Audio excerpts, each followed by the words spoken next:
right. And So guys, I've this is only- Jennifer Hayrow, Sunset High School, college and career counselor and extraordinaire. So welcome. Thank you so much. Okay, so this is hello, everybody. Thank you for being here. This is the first time I have done this from a single computer screen. So I'm struggling a bit. Okay, and let's do play from the start. There, can everybody see my screen? Sweet. Okay, so tonight I'm going to talk about your high school transcripts or your students' high school transcripts. And what I would love for families to do is to go into parent view and find your student's transcript, because it probably will make more sense if you've got something that is more meaningful in front of you. But really what a transcript is a legal record of your students' academic achievements through their time in high school. It's kind of a roadmap in the beginning, and at the end of their journey in high school, I like to think of it as kind of a diary of everything that they have accomplished. So where to find your student's transcript? In parent view or student view, you can go to course history. And up at the top is a teeny tiny little blue button that says Unofficial Transcripts. On this page, you'll also see kind of an at-a-glance record of what your student has accomplished, which is in the green, what they're currently working on, and things to be done in the future in gray. You'll also get a screen or a quick shot of their GPA.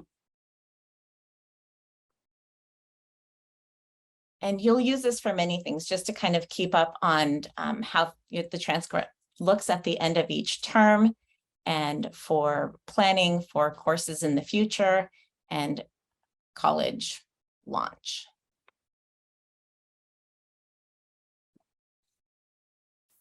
So if you're unable or not inclined to look at your own student's transcript, this is kind of the full body of the transcript. And I like to think of it in 4 separate parts. And we'll take a look at each one of those more carefully. So the heading of the transcript has some just basic information. It has your student's name, their state ID, their school ID, the grade, birthday, phone number, and the address at the time of graduation. It will also have your student's graduation date, as well as the graduating school's information. Because I work at Sunset, my transcripts all come from Sunset. It'll show the high school address, the phone number of the high school, and your student's high school counselor.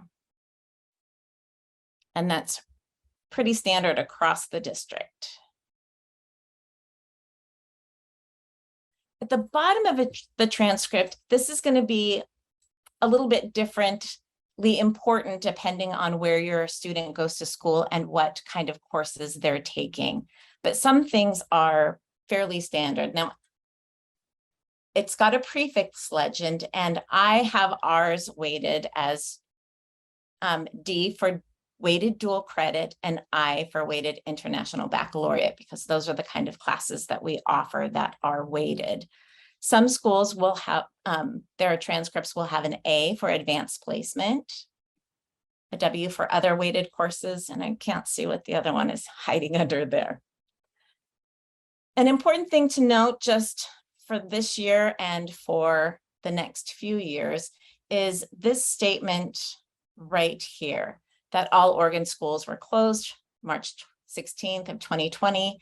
And it talks about all students received a pass and then how the classes were the following year in CDL. So colleges and future employers can get a better sense of what was going on with that student's transcript and why it looked so different during that portion of time. I think what many parents and students that are interested in is the Gpa summary, which you can see in parent view, but is at that bottom portion of the transcript. we show the high school unweighted cumulative GPA, so for the span of their time at the high school, and their weighted GPA, which is on a 5-point scale. So any weighted classes are graded with 5 points. A for 5, an A is a 5, B is a 4, C is a 3. There are a few other things of note. If your student is on a modified diploma, courses that have been modified will be indicated with an M. And if your student is taking a class with honors, that will be indicated by an H on the transcript. Now, this is kind of the body or the meat of this transcript where things kind of change as students add or drop classes. This is where grades are recorded, but there are some pretty specific pieces of information in this transcript bit.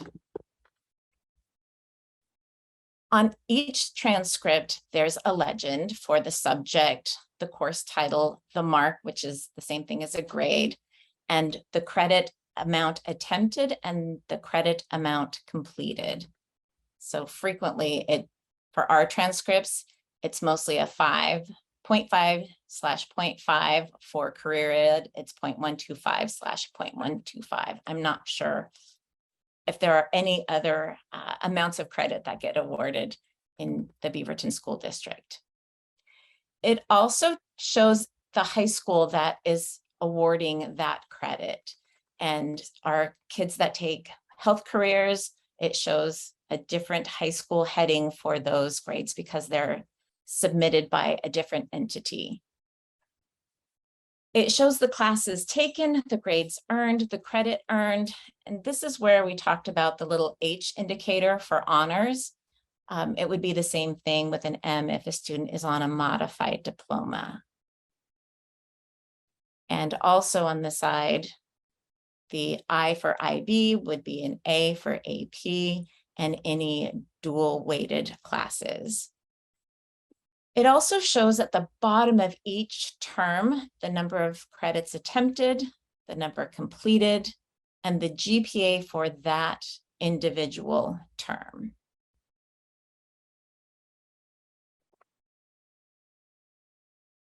This, as a counselor, is what I am frequently looking at. I'm looking to see how a student is progressing in their graduation status. And in the subject area, these are all of the different areas that students in Beaverton are required to earn credit. Now, this line of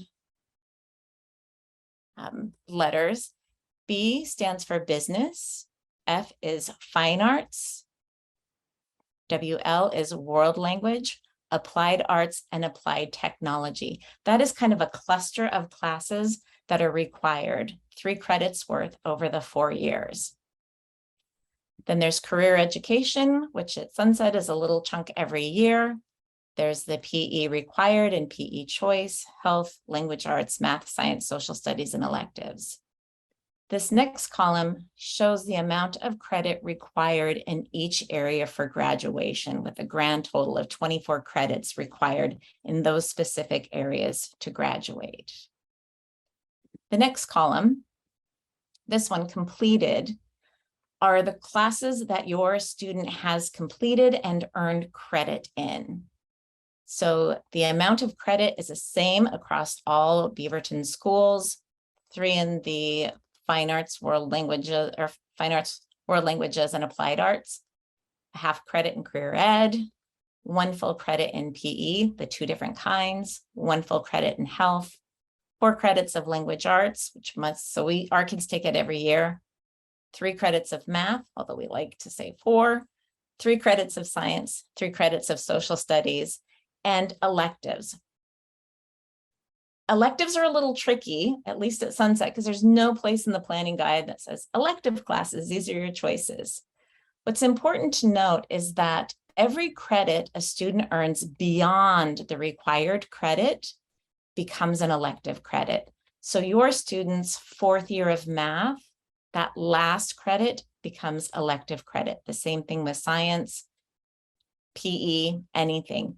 Once you get beyond your required credits, those automatically roll into elective credits. And WIP, what is this WIP? This is work in progress. These are those classes that your student is currently working towards to earn credit. And I can't see, well, let's change that. Oh, there we go. And then you have the needed credit. So I know at Sunset, this career education kind of lingers out there and it doesn't show it as work in progress because our students complete that work independently outside of a credited class. So that's a reason that kind of just dangles out there as needed. So this transcript is from a junior. You can see that they're working on 6 full credits and their final year of high school, it appears as though they have very little credits required, which is true. We very highly encourage that students continue to take their full 6 or 7 credits, as this is the last time that education is completely free. The last bit of the graduation requirements are the graduation test history. Beaverton currently requires 3 tests: reading, writing, and math. Typically, these tests are passed by taking either the PSAT, the SAT, or the ACT that is offered to every 11th grader in the Beaverton School District. For students that don't pass it through one of those national tests, they can choose to take the optional state testing or do it through a portfolio. In my 10, 15, 20 years of counseling, I have never had a student that didn't graduate due to not passing an essential skills test. That is something that we make sure happens for our students. And are there any questions? I would be happy to answer anything that is in the chat. Anything?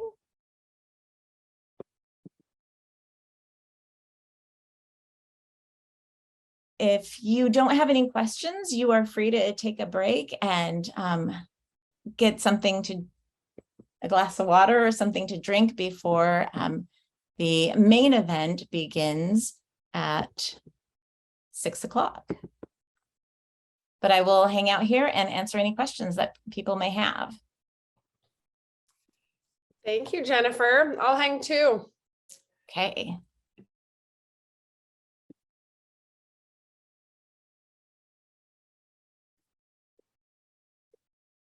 What are colleges looking for in transcripts? First thing that they're going to look for is the GPA. The second thing that they're going to look for is, does that student meet the requirements of that college? And happily, Beaverton meets the vast majority of requirements for universities in the state of Oregon, with an exception that I know of currently. Oregon Institute of Technology requires 4 years of math. If a student doesn't meet that requirement of 4 years and 4 credits of math, they won't be admitted. Another piece that we don't require, but California schools do, and I think it's important for parents to know, is a student needs to have a full year of an art class, whether it's band or choir, graphic design, art 1 and 2, they need to have a full year, 1 full credit of an art class. So that's what colleges are looking for. And I would say that I know people think that they're looking for a lot of AP classes and IB classes. That is very true for highly selective schools. For most state schools, it is less important. And that final, most important piece, most sacred piece of your students' transcript, as far as colleges are concerned, is the GPA. Oh, there is no SAT, ACT score in the transcript, and I'm going to go back to the college piece. Many schools are remaining test optional and will be test optional indefinitely. There's not a college in Oregon that requires any kind of college test for entrance. Yes. So why do we have two? Because in theory, weighted classes are more difficult. They should be at the college level and potentially can have college credit attached to them. So unweighted grades are just the standard 4-point scale, where an A is a 4, a B, a C, and a D. A weighted class gives 5 points. Get that thumb up there. A weighted class gives 5 points instead of the 4. They still use it in the 4-point scale. So when you hear a student has a 4.26 GPA, that is because they've taken a number of weighted classes and bumped that weighted GPA up. Their unweighted GPA still remains a 4.0. Why have the two? I think it just differentiates between those more difficult college level classes, kind of at a glance.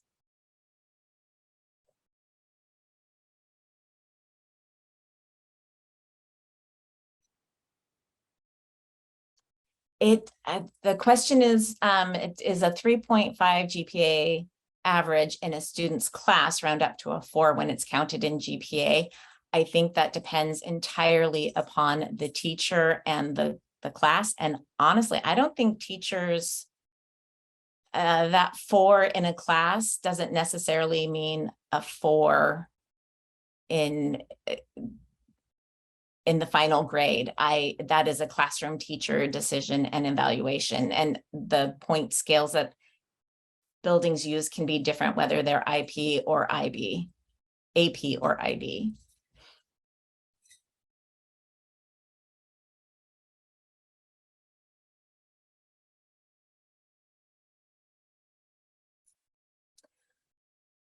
Letter grades. So in the world of high school graduation versus college entrance, an old saying is D is for diploma, because a D will count towards a student's graduation. They earn credit for that class. It is not counted by colleges. When a college is reviewing a transcript, when they see a D, it's like that class never happened. The student doesn't get credit for it. So let's say a student got a D freshman year in math. They just were struggling, and then they got their feet under them and they did better. If they only took those 3 years of maths, they'd be missing 0.5 of a math credit. So they would need to continue to earn another credit in math to be college admissible. So D is for diploma, C's and above are for college.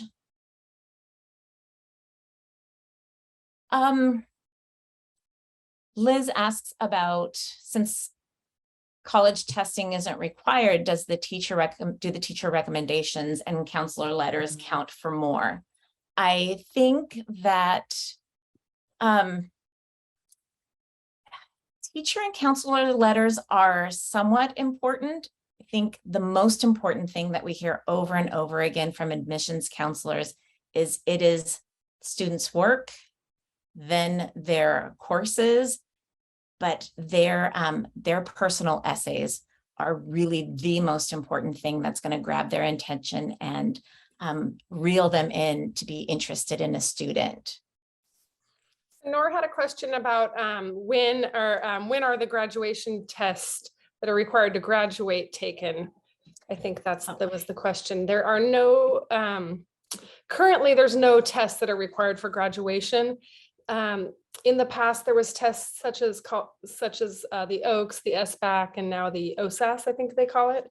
And that's coming back for the grad year of 2025 is the plan. So anyone who's currently a freshman may have to meet the grad requirements in essential skills is what it's called. So it's just a test that's that you have to meet standards at a certain level for reading, writing, and math. Currently, Right. unless you have a freshman, then it's not required. So I hope that answers your question, but usually those tests are given in the springtime. Well, and it depends, because if a student takes a PSAT test, the district will look at those scores, and those scores can be used to pass a test. So, but every 11th grader takes a test in the spring, and those are typically the scores that we use, unless a student has taken the PSAT or the SAT or some other nationally normed test elsewhere.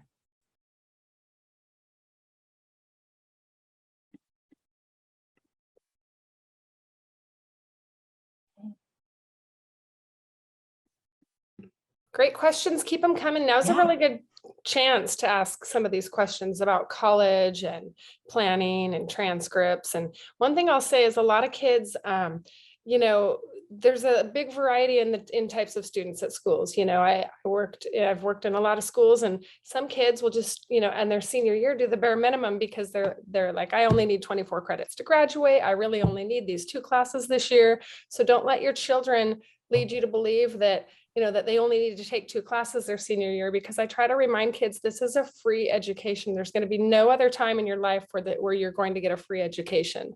So now's the time, especially if you're in and have an opportunity to take a higher level class that's a college level class that can cover the, you know, that can take away one of the classes you have to take in college. That saves you even more money. So fill your schedule as much as you can. And if you do want to have an early release, get a job, do a sport, do a club, all those things are really going to help that college application. The other horn I'm going to toot is early college high school, which has the opportunity called actually Opportunity Knocks for college level classes taught at PCC. Any class that a kid wants to take, if it's not part of the curriculum at that student's home school, they can take it at PCC. Beaverton pays for tuition. For students that are free and reduced lunch, they will receive a bus pass, and we will also pay for any books that they might have. So that is also another way to get some weighted grades, some additional experience, and college level classes on your high school transcript.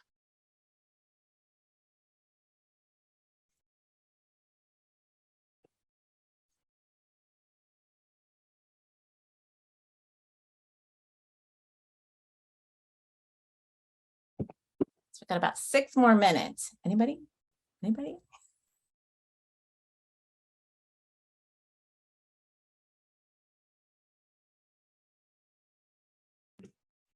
So Jennifer, maybe now that you're the host, maybe you can make me the host or the co-host as well, and I can get us ready to go with someone else. Oh, there is another question. And that's how does the student pick the PCC class by themselves or through the high school? That's a really good question. Jennifer, do you want to answer that? Yeah, sure. So a student kind of has a class in mind that they'd like to do, and they need to apply for the Opportunity Knocks early enough before the term starts. So I have had kids that take Writing 122. I have had kids that take some programming classes, jewelry making classes, anything they want. They just need to talk to their high school counselor. The high school counselor will complete a form for Opportunity Knocks. The student completes a form and they register through PCC. So they have to sign up to be admitted to PCC, which is about, I don't know, a 15-20 minute process. And then you wait for your PCC ID number, and then they can get on board and register for classes. So it's kind of a 2-part thing. And just so you know, it would be awesome if the kids could do these classes in the summer and kind of add to everything, but they're not allowed in the summer. So just a heads up about that. So, and it's for 11th graders and 12th graders. Yeah. It looks like one of our next